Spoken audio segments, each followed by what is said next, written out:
हो मॅडम. हो. नमस्कार, मी डॉक्टर शीतल बोपलकर, वैद्यकीय अधीक्षक ग्रामीण रुग्णालय बार्शी.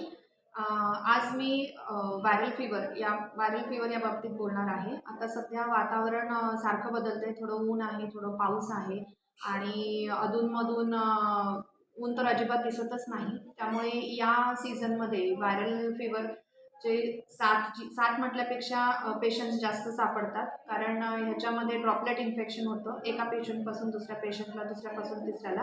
त्यामुळे या वातावरणामध्ये आपण थोडी जास्त काळजी घेतली पाहिजे, जसं की मास्क वापरणे आणि थंड पदार्थ जसं आईस्क्रीम वगैरे आहे ते टाळणे, गरम पेय घेणे आणि दुसरं तुमचा जो आहार आहे त्या आहारामध्ये पण तुम्ही व्हिटॅमिन सी ज्याच्यामध्ये जास्त आहे, जसे की लिंबू आहे, संत्रा आहे, अशा पद्धतीचे जे आपल्याला उपलब्ध सीझनल फळं आहेत त्या फळांचा इंटेक जास्त घेतला पाहिजे. पाण्याचं प्रमाण जास्त वाढवलं पाहिजे पिण्यासाठी आणि सगळ्यात इम्पॉर्टंट एक्सरसाइज जी आहे ती रेग्युलर एक्सरसाइज तुम्ही ठेवलं तर तुमची जी नैसर्गिक प्रतिकारशक्ती आहे ती वाढते आणि तुम्ही आजारी पडत नाही. तुमचं जे आयुष्यमान आहे ते पण वाढतं आणि या एक्सरसाइज रेग्युलर केल्याने आणि बाकीचा आहार तुम्ही व्यवस्थित ठेवल्याने तुमची शारीरिकच नाही तर मानसिक आरोग्य पण जे आहे ते व्यवस्थित राहतं.